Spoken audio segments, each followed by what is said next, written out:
Today is April 4th, 2000. I'm Karen Herman with the Archive of American Television, and it is my pleasure to be interviewing producers and writers Bob Schiller on my left and Bob Weiskopf on my right. Okay, when we left off, you guys had just started to become partners. Describe how you became partners. What's the official storyline? Are you asking how we met, or? Yeah, how did you become partners? Once you met, how did you know that you could be partners? Well, we were both professional writers, and we knew our backgrounds pretty much. I mean, our writing backgrounds. And I was looking for a partner to work with. And I kind of liked Bob after I had met him socially, liked his personality, and assumed he had talent, which he did. So it worked out fine. I was in New York, and in those days they had teletypes. They didn't have faxes. And I teletyped the William Morris office saying I was coming back, find me work.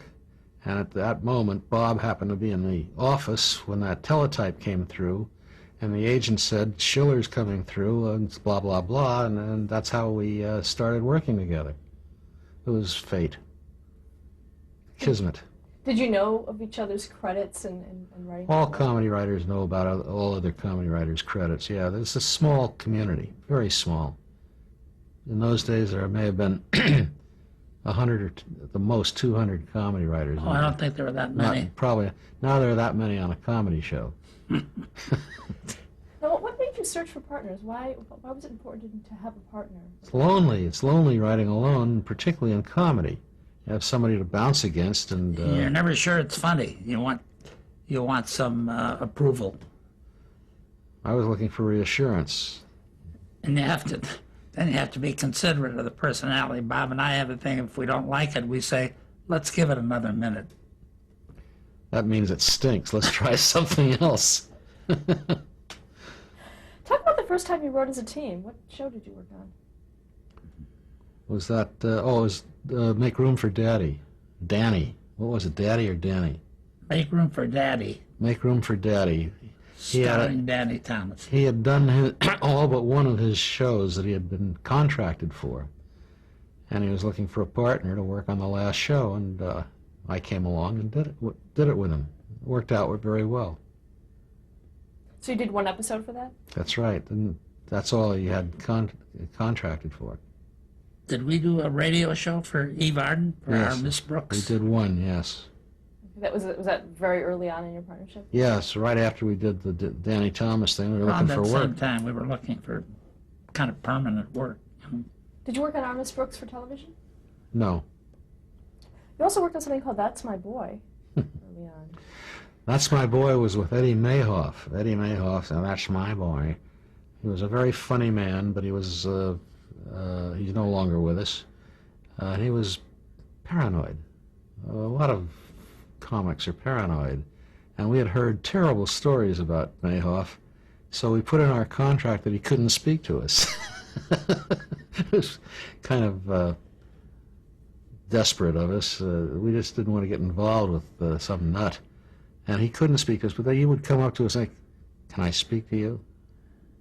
Okay, Eddie, what is it? Nobody said good morning to me this morning. Why not? That's right. Nobody said good morning. And then one day he said, walk with me. And we walked with him, and the cast was behind us, and we were walking away from the cast. He says, when I say 3, turn around, and you'll see they're all laughing at me. I said, Eddie, they're supposed to laugh at you. You're a comic. Oh, yeah, well, so that's the kind of nonsense that you have to put up in comedy. Did you write a lot for that show? No. The show had a wonderful idea to it, which was, I believe, Cy Howard's idea. Cy Howard was kind of a weird fellow, a producer. But it's a wonderful idea to this very day. It's it's a father bragging about his son. And that works today. It happens all the time, constantly. You say, that's my boy, proudly.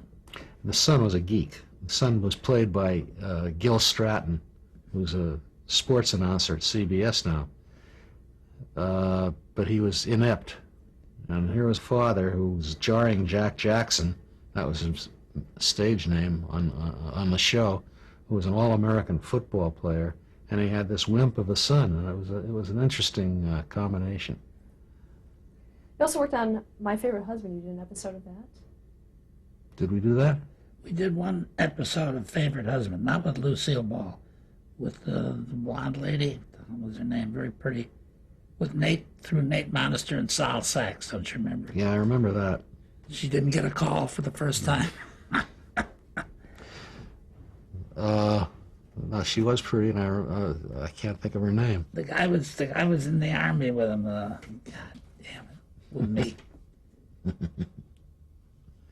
At any rate, that's all the information you seem to be able to get on that one.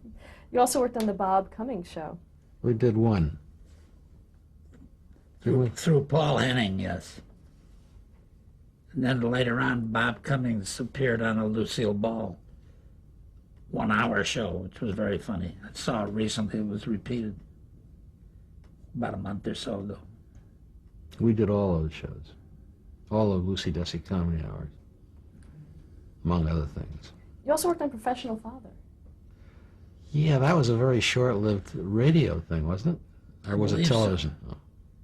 You know, I don't remember whether it was radio or television. It was television. It was television. With Barbara Was it Billingsley and Steve Dunn. Steve Dunn. He's no longer with us either. That's right. He was an announcer for CBS. It was about a psychiatrist who couldn't get along with his children. We did, I think, one show. We were looking, you know, we had not established ourselves as a team, and so that we'd get a job here and a job there. We took whatever we could get. After all, you have to eat. And hopefully something would happen, and eventually it did. So you were looking for a series to... We were looking for... something where you could work every week, yeah. And so in 1955, you wrote for the series It's Always Jan. Was that your first series? Yes, we turned in a script, and the producer, whose name is Artie Stander, no longer with us, liked it and said, how would you like to do the rest of the series? It was for CBS, and we said, terrific, we'd love it. And so he said, okay, you got the job.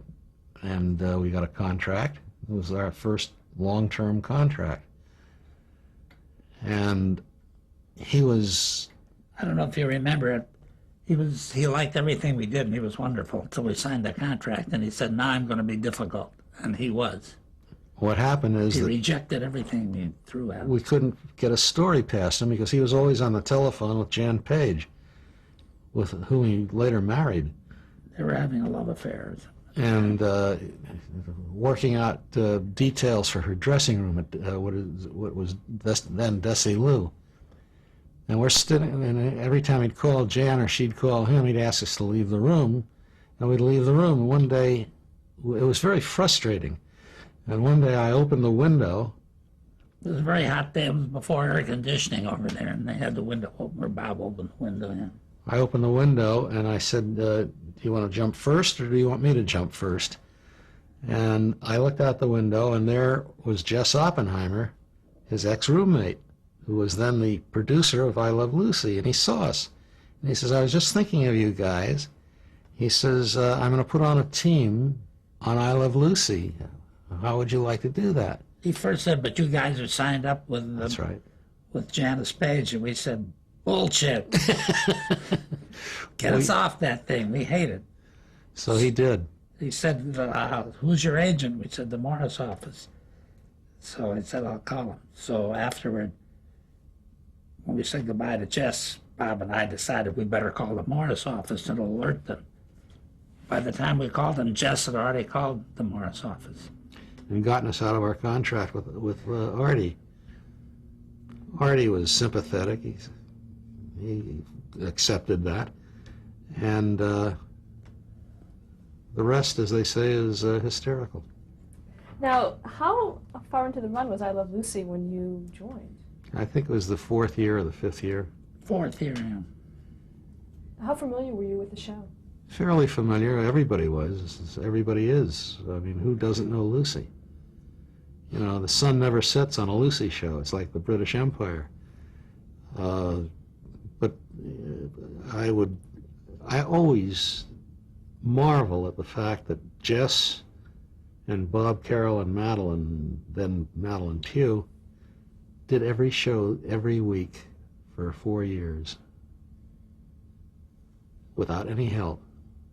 And eventually they needed help, and fortunately Bob had roomed with Jess, and Jess remembered Bob, and that's what happened. Now, why at this point did they decide to bring on? I guess they were tired. I don't know. That's very, very wearing, and you know, it's destructive. You know, how many shows can you write? How many episodes? You know? They ran for a long time on some of the plots from the radio show, from My Favorite Husband, which were a help. But they were getting weary, and they accepted help, and we lived happily ever after. Talk about your first day working there. Well, it was, you know, you're going into the most popular show in television that's ever been on television, and it was then, too, still is. And you're going in with the heavyweights, and you're nervous. And we did an acceptable job, obviously, and we stayed on for 11 years. Were you given any kind of specific instructions? Yeah, be funny. That's all it had to be. You know, I was fortunate. Before I met Bob, and the Allen Show was #1 for a couple of years, 2 years. It was a very prestigious, prominent radio show. And then the Lucille Ball thing. It was another one. Talk about Bob Carroll and Madelyn Pugh Davis. What would you like to know? Well, describe them for us. Well, they're very conscientious. They're very good writers. They He know. had a beard. That's right. And they knew the character very, very well. It was wonderful to have Madelyn, because any physical stuff that we or they came up with, she tried out. And it was good to have a woman trying out stuff that for Lucy. What kind of things did she try out? Physical stuff. Yeah, Lucy did a lot of physical. Lucy was a great, not a verbal comedian, but she was a physical comedian. She was brilliant with moves and facial expressions, etc. And that's what we used to try out. People passing by in the hallway didn't know what the hell was happening. Like Madelyn would be on the floor and Bob would be sitting on top of her, and 2 other guys were looking, seeing how it goes, if Lucy fell down and so and so. Were there things that Madelyn could do that Lucy couldn't, or vice versa? No. Lucy would, if Madelyn could do them, she would have been a comedian. She did the actual physical stuff to see if she would be hurt or she would be killed. Madelyn, Bob, and then later the 4 of us used to think of things for Lucy to do. And then Lucy could do them in most all cases. Well, there's an interesting thing that only writers, I think, would understand. We used to plot backwards. We'd think of the last scene, which was always a big physical scene, and make it logical by going back to the front. You had to go into a crazy scene logically, and we tried to do that. So it was a backwards plotting kind of a situation, which is the reverse of what you usually do when you're writing a story. We once had an idea about walking on stilts, so we weren't so sure. So we said to Lucy, "Did you ever walk on stilts?" "Yeah, once or twice when I was a little kid." I said, "Okay." That's all you had to know. She did it brilliantly. She was hilarious. She was also fearless, which helped. She was never afraid to do anything. Was there anything that you ever asked her to try that she wouldn't do? No, not that I can remember. She got frightened once with an animal. It was an Elephant. But she did it, regardless. When was the first time you met Lucille Ball? The first week that we worked there, Jess said, "Come on down to the run-through. When you see what Lucy does with your material, she'll make you think you're a writer." Yeah, it was a wonderful line, Jess said. "She'll make you think you're a writer." Because when she did it, you said, "Jesus, that's the way I meant it to be when I wrote it." oftentimes it was a lot better than the way we had it. Or better. What was the first script you wrote for her? John Wayne, Footprints. She stole the footprints from Grauman's Chinese. They were in Hollywood when the season opened. And Ostensibly they lived in New York, and they came to, Desi was getting a screen career going, and they came to Hollywood. Ricky was getting Ricky, yeah. get them mixed up. Now, what was it about that, what she did, you know, like you said, the first time that you saw her performing your words, what was it about her that spoke to you? Well, you start with saying she was the most brilliant comedian we've ever had. And there's no comedian who's ever approached her talent. And so consequently, anything she did was pretty funny. And she was never embarrassing. She was never, she always knew her lines. She was a taskmaster, and particularly of herself. She rehearsed a lot more than anybody else because she wanted to get it perfect, almost down to how many eyes blinks you would have, you know. It was just remarkable, her concentration. And she was always feminine. She was never masculine, I mean, which is the problem with most female comedians. They tend to become masculine, which is not as feminine as She also always used her talent occasionally. In this case, not Ricky, Desi, who had a brilliant concept of comedy, strangely enough, would see something that he liked in the show, and she would disapprove of it, and he'd say, "Now, honey, it's going to be great, you just do it." And once she decided to go along, she didn't dog it. She gave it her all. It was usually terrific. Notice how his lips are moving? He's a terrible ventriloquist. He says everything that I say. He's talking now. Your lips are moving. Now, talk about her working style in terms of how she worked with the writers and directors. Well, she was when Desi was around, she was very pliant. If Desi said, as Bob just said, Desi said, "Try it, honey. It's funny," she would do it. When Desi left, she was not sure of herself, and she became very authoritarian and had to be in control, and was not as funny without Desi, because she relied on Desi and his judgment.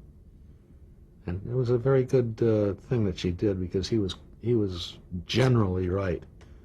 He knew story, as I said earlier, about the differences or the similarities between Ozzy and Desi. They'd learned the whole damn thing, and they were bright.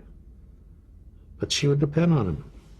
When she had to depend on herself, she would get nervous. How did she feel about writers? She loved writers. I always remember that when she won her first Emmy, she said, as I recall, and I'm paraphrasing, "Every night I go to bed, I thank God for my writers." She wouldn't let Bob and Madelyn go on an airplane together. Shortly after we were on the show, they had a guest appearance, made a deal with Bob Hope. And we didn't know, we heard the show went all right and everything. And the following day, after they finished shooting the Bob Hope thing, there was a memo sent around that Lucy wants to see the writers down in the studio, in one of the big rehearsal halls. So we went down there, Bob and Madelyn and Bob and I, and we just sat there, and suddenly the cast came out. Just did a bow. They took a bow to us after comparing the writing and how well we wrote for them. They appreciated it. They called it Writers' Day, and the whole studio marched by and paid us obeisance, is that the way you say it? And they said, anything you want. And it was our day. They just wanted to let us know that they appreciated it. It was very sweet. Who else would do that? Well, we loved Desi. He was one of the old-time sports. Bob and I did him a favor in terms of a show once, and the sponsor bought it because Desi was a pretty good salesman. And he said, "Okay, guys, what do you want? Stock in the company, automobiles?" And Bob and I each took a new automobile. Desi got it. I went out and bought the most beautiful car I could think of, a Jaguar Mark 9. Beautiful, but it was always in the hospital, always. And I used to play golf with Desi, and I picked him up once in Palm Springs, Indian Wells, and he saw the car for the first time. He said, "Hey, amigo, isn't this the car I bought you?" I said, "Yep." "How do you like it?" I said, "You son of a bitch, if you hadn't given it to me, I'd be a rich man today." What was his management style, Desi's? He'd put his arm around you, and he was so convincing you could not refuse him. He was a charmer. He would charm you to death. He put his arm around you and said, "Amigo," you know. You were in trouble. He wanted something. And you did it because he was sweet, he was knowledgeable, and he was fair. Did he participate in the writing of the show? No. We would give him the premise, and he would comment on it if he had any comments. And He could make stuff work, though, but he would put on a little show. He'd say, "You know, where Lucy crosses to the door, it doesn't work because so-and-so and so-and-so." You said, "Yeah, that's right." And you'd say, "What about so-and-so?" "No, that doesn't work either because so-and-so." "Well, there's no way to do it, I guess." He says, "Wait a minute, there's one way." And he thought of the right way. At least he helped you, even though he tested you at first. So then he figured out the right way to do a move, you know. So you can't knock a guy like that. The writers are always looking for all the help they can get. And he gave it plenty of it. Now, was he able to concentrate on I Love Lucy with so many other things going on at Desi? remarkable. He was like a girl who had 6 lovers, made each one of them think that they were the only one. Never lost sight of the fact that she tripped on a cable one day, and he grabbed me and says, "Anything happens to her and we're all in the shrimp business." He knew where the talent was. And he was wonderful. Talk about co-stars Vivian Vance. Vivian was great. She, despite the fact that she was unhappy that she was not the star of the show and had to look a little frowsy or blousy, she and Lucy got along very well. She and Bill hated each other, as I suppose everybody knows. She just resented being the wife of an old Yeah, who was so much older than she was. guy, and he felt pretty much the same way about her. And she was purposely in her contract told not to look glamorous or beautiful, which she wanted to do. She was a very good-looking woman, and she was dressed down. Did she try to change that? No, she knew where her bread would. Bill was the only actor who wasn't at least by the time we met him, who wasn't an egomaniac. Bill used to see the new script, and he said, "How many pages am I in it?" And you'd say, 12. "Oh, Jesus, could you cut that down? Make it about 5 or 6. He hated to memorize, and in later years it was very tough for him. He wanted to get out of there and get over to Musso and Frank and sit with the boys. But I don't remember us ever fluffing a line. No. Other shows we did pickups afterwards. I can't remember ever doing a pickup on I Love Lucy. They knew their lines, and we never used Cue cards, cue never. cards. Never. They all memorized their lines. Now, did Vivian Vance and Bill Frawley participate at all in the writing process? No, not at all. And they all got along. How did they get along with Lucy? Good. Yeah, they all got along very well with each other. Let's talk about the writing process on the show. First of all, were you aware that Jess Oppenheimer would be leaving the show after the No. first season you were on it? Around the middle of the year, we were aware of it, yes. We became aware of it. He left after 1 our year. first year. He was only on the show with 1 year. That's right. Well, we were on it. Do you know why he left? Well, there are a lot of reasons why he left. One is he was tired. The other was that he thought it was time to leave, go out as a winner. He was also offered a very lucrative contract at NBC. He had one of the first deals to sit around. They'd pay him a lot of money to develop shows, think up ideas for shows. And he and Desi would often argue about a premise or a joke or something. And he was the one who had to take who carried the argument. And eventually they formed a truce. And they worked out a thing, and Desi says, look, he says, if you and Lucy feel something The is... triumvirate, Triumvirate. majority rules. If you and Lucy feel something is correct, you and Lucy win, majority rules.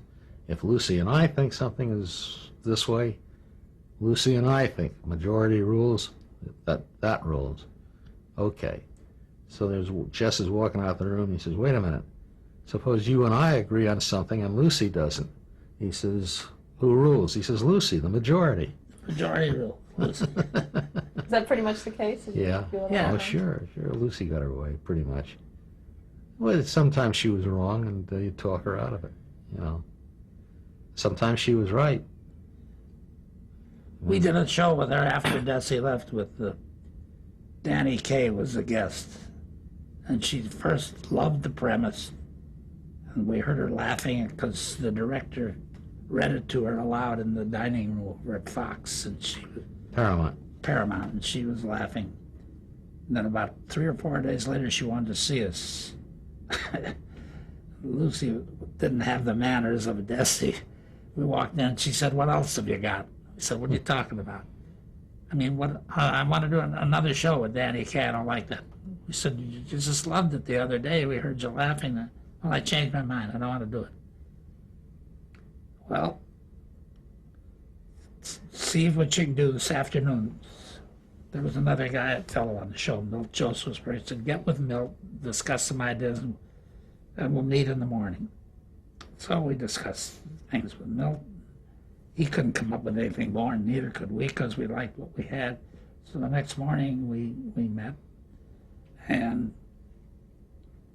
she turned to me, I don't know why me, she said, on account of you, pointing to me, I was up all night last night. And I said, on account of you, I've been up all night a lot of nights. And anyway, she said, if you guys really think that's as soon as I'll do it. By God, she did it. And it was wonderful. She wanted Danny Kaye to come back on another show. So she was wrong. She can be wrong once in a while. She was right most of the time. Okay, let's stop here to change the tape.